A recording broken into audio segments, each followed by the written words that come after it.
En exil depuis avril 2022, la carrière politique du docteur Oumar Mariko s'inscrit en pointillé, même si l'audience pour la dissolution de son parti a été reportée au mois prochain. Depuis son exil, fidèle à sa casquette d'éternel opposant, n'a cessé de fustiger la gestion des autorités de la transition, notamment depuis la reprise des hostilités entre les FAMA et la SEMA. Ce n'est pas la première fois qu'Oumar Mariko se trouve en exil du fait de ses déclarations et de ses prises de position politiques.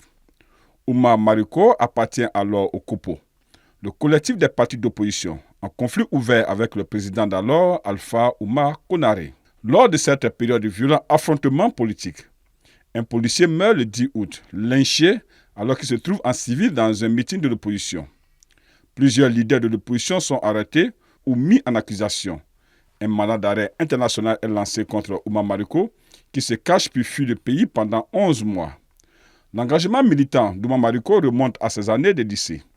Il a exercé des responsabilités au sein de l'Union des élèves étudiants du Mali, UNEM, au lycée de Dioïla de 1976 à 1977 et au lycée de Badalabougou entre 1978 et 1979. Il est membre du bureau de coordination de l'UNEM de 1979 à 1980, membre fondateur de l'Association des élèves et étudiants du Mali et en devient le secrétaire général entre 1990 et 1992. Il participe activement aux manifestations contre le régime de Moussa Traoré en 1991 et participe au comité de transition pour le salut du peuple, CTSP, pour le compte de l'Association des élèves et étudiants du Mali.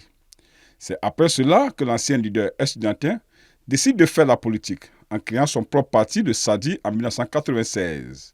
Oumar Mariko, qui a soutenu en 2012 les putschistes en créant le mouvement populaire du 22 mars MP22, s'est présenté 4 fois à la présidentielle sans jamais réussir à obtenir 3% des voix. En 2002, il obtient 0,88%.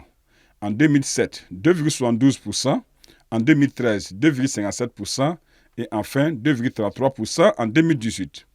Oumar Mariko a été durant plus de 10 ans le député de Kolendiemba au sein de l'Assemblée nationale, avant de perdre en 2020 lors des législatives contestées.